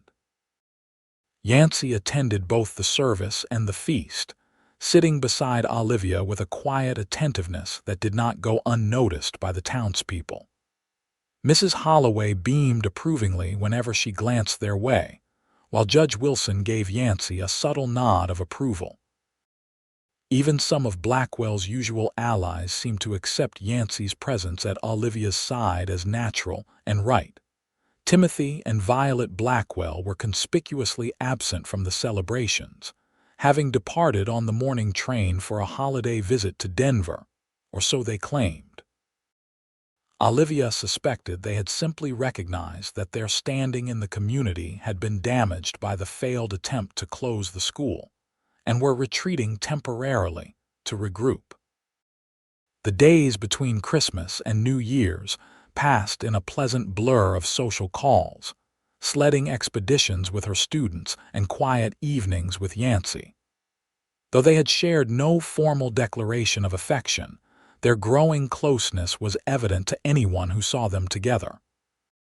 Yancy had taken to walking Olivia home from every event, lingering for tea or coffee before returning to his room at the boarding house. They talked for hours, sharing stories of their pasts and dreams for the future, finding in each other a sympathetic listener and trusted confidant. On New Year's Eve, the town gathered once more, this time for a dance at the town hall. Olivia wore her best dress, a deep green wool that Mrs. Holloway had helped her alter to better fit her figure, and Yancy appeared in a clean shirt and vest, his hair neatly combed and his boots polished to a shine. "You look beautiful," he said when he came to escort her to the dance, the simple compliment meaning more to Olivia than the most flowery praise would have from another man. "Thank you," she replied, feeling a blush rise to her cheeks. "You look quite handsome yourself." The dance was lively, with a local fiddler and pianist providing the music while couples whirled around the floor. Olivia danced first with Judge Wilson, then with several fathers of her students, all the while aware of Yancy watching from the sidelines. Finally, during a slower waltz, he approached her, extending his hand in silent invitation. "I'm not much of a dancer," he warned as they took their places on the floor. "Neither am I," Olivia admitted. "We can be awkward together." But they weren't awkward at all. Yancy led with surprising grace for a man more accustomed to the saddle than the dance floor, and Olivia followed his lead naturally, as if they had been dancing together for years rather than minutes. They moved in perfect harmony, lost in each other's eyes as the music swelled around them. When the dance ended, neither seemed inclined to part. Instead, Yancy guided Olivia toward the doors that led to a small balcony. Outside, the night was clear and cold, stars scattered like diamonds across the velvet blackness of the sky. Their breath formed small clouds in the frigid air as they stood side by side, looking out over the snow-covered town. "Quite a change from when you first arrived," Yancy observed, nodding toward the street where Olivia had stood in the rain that fateful night. "In more ways than one," Olivia agreed softly. Yancy turned to face her fully, his expression serious yet tender. "Olivia, I'm not a man of many words, never have been, but I need to say this." He took her gloved hands in his. "Meeting you has changed everything for me. Before, I was just existing. Now, I'm living again." Olivia felt tears prick her eyes at the simple, heartfelt declaration. "Oh, Yancy, it's the same for me. When I came here, I was running from the past, hoping merely to survive. I never expected to find happiness. Is that what this is?" Yancy asked, a smile tugging at his lips. "Happiness? Yes," Olivia said firmly. "That's exactly what it is." From inside the hall came the sound of the clock striking midnight, followed by cheers and the beginning of Auld Lang Syne. Yancy's hands tightened around Olivia's. "They say how you spend the first moments of the new year sets the pattern for all that follows," he said, his voice low and intent. "I'd like to spend mine with you, Olivia, not just tonight, but all the nights to come." Olivia's heart seemed to stop, then race ahead. "Yancy Sullivan, are you proposing to me?" "Doing a poor job of it, likely," he said with a self-deprecating smile. "But yes, I love you, Olivia Nichols. Will you marry me?" "Yes," Olivia answered without hesitation. "Yes, I will marry you." Yancy released her hands only to cup her face gently between his palms. Slowly, giving her every chance to pull away, he leaned down and pressed his lips to hers. The kiss was tender, almost reverent, a promise rather than a demand. When they parted, Olivia felt as though something fundamental had shifted within her, as if pieces of herself that had been scattered by grief and hardship had finally fallen back into place. "Happy New Year, Olivia," Yancy murmured, his forehead resting against hers. "Happy New Year, Yancy," she replied, her heart too full for more elaborate words. They returned to the dance hand in hand, their joy evident to everyone who saw them. Mrs. Holloway was the first to notice the change, her shrewd eyes taking in their clasped hands and radiant expressions. "Well?" she demanded, hands on her hips but a smile threatening to break through her stern facade. "Miss Nichols has agreed to become Mrs. Sullivan," Yancy announced, a note of pride in his voice that made Olivia's heart swell. Mrs. Holloway's facade cracked entirely, her face splitting into a wide grin. "About time," she declared, pulling Olivia into a fierce hug before turning to embrace Yancy as well. "I knew you two were meant for each other the moment I saw you together." News of their engagement spread quickly through the hall, with friends and neighbors offering congratulations and well wishes. Judge Wilson insisted on making a toast, raising his glass to "our beloved teacher and her cowboy," who found in each other what the rest of us saw all along. As the celebration continued around them, Olivia and Yancy remained in their own world, dancing and talking and making plans for their future together. They decided on a spring wedding after the worst of winter had passed, but before the school term ended. "I'll need to build an addition to the cabin," Yancy said as they discussed living arrangements. "It's too small for two. Or we could find a place closer to town," Olivia suggested. "Something between your land and the school." Yancy considered this, then nodded. "There's a piece of land just west of town along the river. Good spot for a house, not too far from either." "That sounds perfect," Olivia agreed, already imagining a cozy home filled with books and laughter, perhaps eventually children. As the night drew to a close, Yancy walked Olivia back to her apartment through the silent, snow-covered streets. At her door, he kissed her again, more deeply this time, his arms pulling her close against the chill of the night. "I'll see you tomorrow," Olivia asked as they reluctantly parted. "Wild horses couldn't keep me away," Yancy promised, his smile visible even in the darkness. Olivia fell asleep that night with a heart fuller than she had ever thought possible, her dreams filled with visions of the life she and Yancy would build together. The following weeks were a time of planning and preparation, not only for the wedding but for the life that would follow. Yancy purchased the land by the river, and with the help of friends began drawing up plans for a house that would combine the best features of his cabin with the needs of a school teacher and, potentially, a growing family. Olivia continued teaching, her students quick to notice and comment on the ring Yancy had given her, a simple gold band with a small pearl, purchased on a special trip to the larger town of Rock Springs.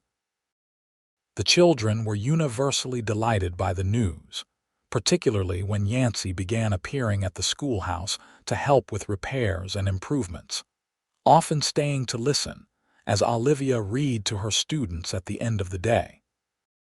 Even the Blackwells' return from Denver in mid-January did little to dampen their happiness. Timothy seemed subdued, his usual bluster muted, while Violet watched the engaged couple with a mixture of envy and resignation whenever their paths crossed in town. Whatever schemes they might still harbor, they appeared to recognize that public sentiment had shifted decisively against them. February brought heavy snowfall that temporarily isolated Evanston from the surrounding areas.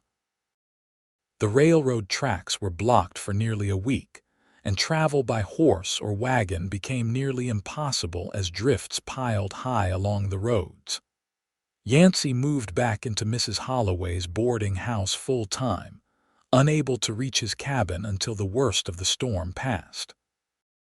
It was during this snowbound period that Olivia and Yancy truly learned what it would mean to share a life.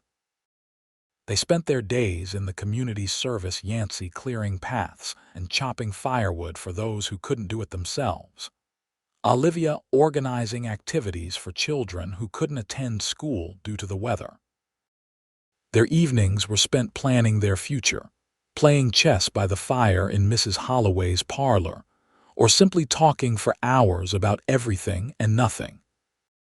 By the time the snow began to melt in March, their bond had deepened into something neither had quite expected: a partnership of equals, based on mutual respect, shared values, and genuine enjoyment of each other's company. Love, Olivia reflected, was not just the heady rush of emotion she felt when Yancy kissed her, but also the quiet contentment of sitting beside him in comfortable silence, each absorbed in their own tasks, yet aware of the other's presence. Construction on their house began as soon as the ground thawed enough for foundations to be laid. The entire town seemed to take an interest in the project, with men volunteering their labor and women contributing furnishings and household goods. Even some of the older students helped after school, carrying lumber or holding boards in place as their fathers and uncles raised the frame of what would be the Sullivan home. April brought the first wildflowers and final preparations for the wedding, which was set for the last Saturday of the month. Mrs. Holloway took charge of the arrangements with her usual efficiency, coordinating food, decorations, and music, while Olivia focused on finishing the school term and preparing for her new role as a married woman. The night before the wedding, as Olivia packed the last of her belongings for the move to the new house, which would be ready just in time, thanks to the community's collective efforts, a knock came at her door. She opened it to find Violet Blackwell standing on her threshold, looking uncharacteristically uncertain. "Miss Blackwell," Olivia said, surprised. "What brings you here so late?" Violet hesitated, then squared her shoulders. "May I come in? I won't take much of your time." Curious and slightly wary, Olivia stepped aside to allow the woman entry. Violet glanced around the small apartment, noting the packed trunks and crates. "I understand congratulations are in order," she said stiffly. "Your wedding is tomorrow." "Yes," Olivia confirmed, waiting for whatever Violet had really come to say. "I owe you an apology," Violet said finally, the words clearly difficult for her. "My brother and we behaved poorly. The things we said about Mr. Sullivan, the telegram, the attempt to close the school, it was wrong." Olivia was too astonished to respond immediately. Of all the things she had expected Violet to say, an apology was not among them. "What prompted this change of heart?" she asked when she found her voice. Violet sighed, seeming to deflate slightly. "Timothy has decided to sell the saloon and return east. His business ventures here have not been successful." She twisted her gloved hands together. "I will be going with him, but before I left, I wanted to clear my conscience. The school was never unsafe, and Mr. Sullivan never did anything to deserve the rumors we spread." "I appreciate your honesty," Olivia said carefully, "though I admit I'm surprised by it." "As am I," Violet admitted with a bitter smile. "But watching you these past months, your dedication to the children, the respect you've earned, the happiness you've found with Mr. Sullivan, it's made me reconsider many things." She moved toward the door.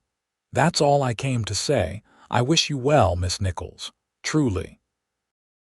After Violet left, Olivia sat for a long time among her packed belongings, turning the unexpected encounter over in her mind. It seemed that even the Blackwells, with all their schemes and ambitions, were not beyond redemption. There was something profoundly satisfying in that thought, a reminder that people could change, that the past did not have to define the future. When she finally went to bed, it was with a sense of closure, as if the last loose end of her tumultuous arrival in Evanston had been neatly tied. Tomorrow she would marry Yancy Sullivan, and together they would begin a new chapter in both their lives. The wedding day dawned clear and bright, with the kind of crystalline blue sky that seemed uniquely Wyoming. The church was filled to capacity, decorated with early spring flowers gathered from the hillsides and meadows surrounding Evanston. Olivia wore a simple but elegant dress of cream-colored silk that Mrs. Holloway and several other women had helped sew, with tiny pearls embroidered along the bodice and a crown of white blossoms in her hair. Yancy waited at the altar, more nervous than he'd ever been facing down rustlers or angry bears, wearing a new suit that Judge Wilson had insisted on ordering from Denver. When Olivia appeared at the back of the church, walking alone down the aisle with her head held high, his expression transformed from anxiety to wonder, as if he couldn't quite believe his good fortune. The ceremony was brief but meaningful, with Reverend Thompson speaking eloquently about the journey that had brought Olivia and Yancy together, a journey that began on a stormy night when a desperate woman stood in the rain, and a solitary man opened his door without questions.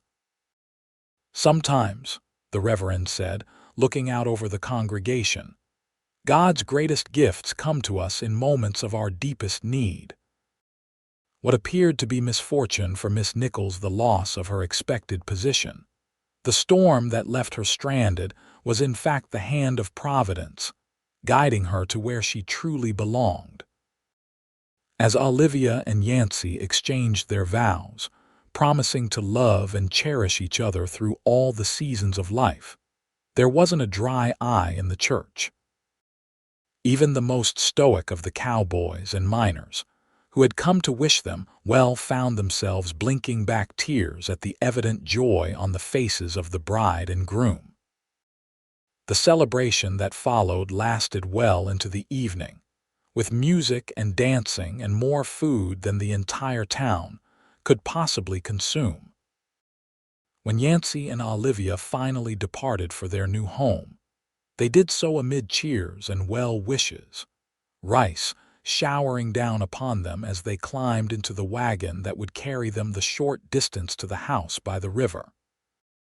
The house itself was a wedding gift from the community, a two-story structure with large windows to catch the light, a wide porch for summer evenings, and a stone fireplace that would keep them warm through the Wyoming winters. Inside, they found every room furnished with a combination of pieces from Yancy's cabin, donations from townspeople, and new items purchased specifically for the occasion. "It's perfect," Olivia breathed as they stood in the front room, taking in what their friends and neighbors had created for them. "Absolutely perfect." "Not quite," Yancy said, reaching into his pocket. "There's one more thing." He handed her a small, leather-bound book. Opening it, Olivia found the title page of Pride and Prejudice, not her worn copy that had traveled with her from St. Louis, but a new edition, printed on fine paper with delicate illustrations. "The first volume for our library," Yancy explained. "Figured we should start with your favorite." Tears filled Olivia's eyes at the thoughtful gift. "Oh, Yancy, how did you know?" "You mentioned it once," he said with a shrug. "Said it was the book you'd want if you could only have one. Thought maybe we could read it together." Olivia set the book carefully on a nearby shelf, then turned and wrapped her arms around her husband's neck. "I love you, Yancy Sullivan, more than I ever thought possible." "And I love you, Olivia Sullivan," he replied, his voice rough with emotion as he used her new name for the first time. "More than I have words to say." He lifted her into his arms then, carrying her up the stairs to the bedroom that would be theirs alone.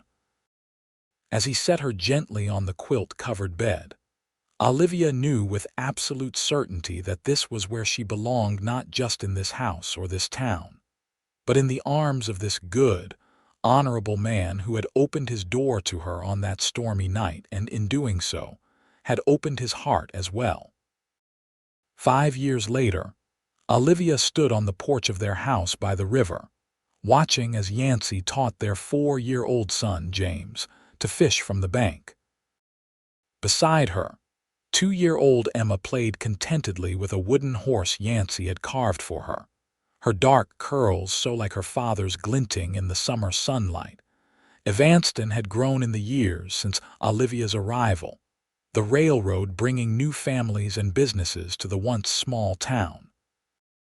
The school now boasted 3 teachers besides Olivia, who had returned to teaching part-time after James's 2nd birthday. Yancy had established a successful business guiding hunting parties and tourists into the mountains during the summer months, while continuing to raise cattle and horses on the land surrounding their home. The Blackwells had indeed left town shortly after Olivia and Yancy's wedding, selling the saloon to a mild-mannered man from Illinois, who transformed it into a respectable establishment where families could dine together. Timothy had written once from Chicago, a surprisingly cordial letter informing them that he had found success in banking, and that Violet had married a widowed professor at the university. Mrs. Holloway still ran her boarding house with an iron hand, though she spent more and more time at the Sullivan home, having appointed herself honorary grandmother to James and Emma.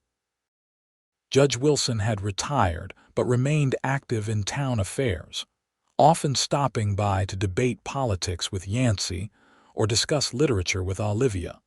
Life wasn't always easy. Wyoming winters were still harsh, and there had been difficult times, a drought that threatened their livestock, a scarlet fever outbreak that had closed the school for weeks. The anxious days when Yancy was overdue returning from a hunting expedition during an early blizzard.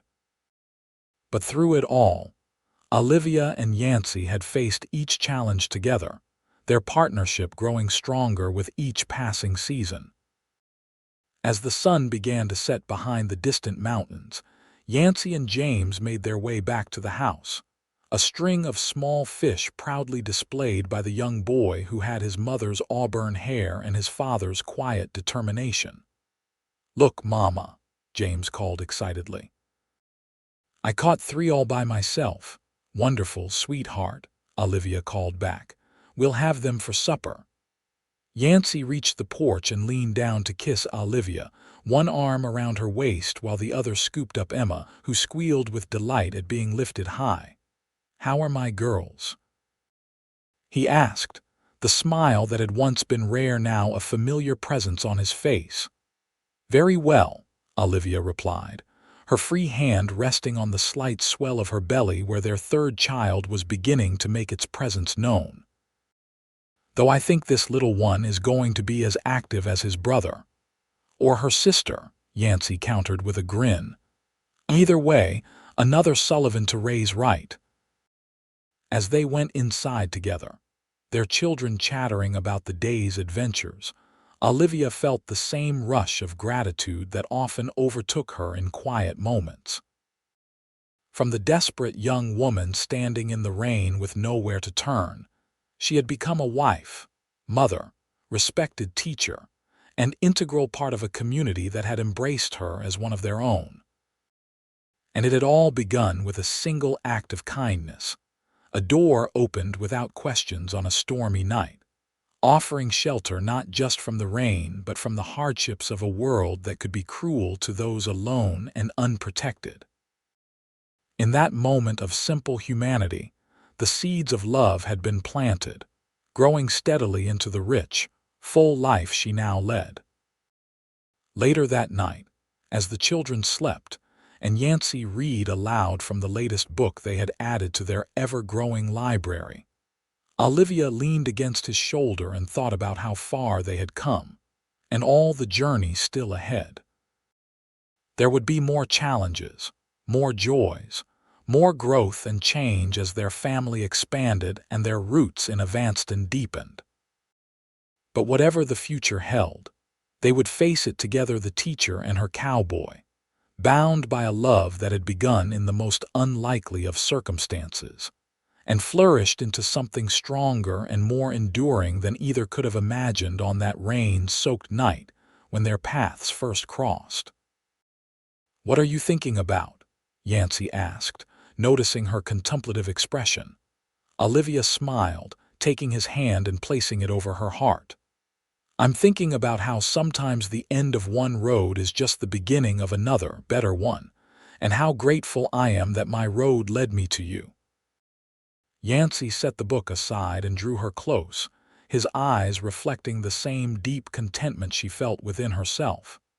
"Best day of my life, opening that door and finding you standing there. Even soaking wet and desperate," Olivia teased. "Especially then," Yancy said, his voice warm with certainty. "Because I knew right away you were someone worth knowing. Just took me a while to figure out you were also someone I couldn't live without." As his lips met hers in a kiss that still held all the tenderness of their first embrace, Olivia knew that some journeys never truly ended, they simply transformed, leading ever onward toward horizons yet unseen. And as long as she and Yancy walked that path together, hand in hand, heart to heart, she would face whatever lay ahead with courage, hope, and abiding love.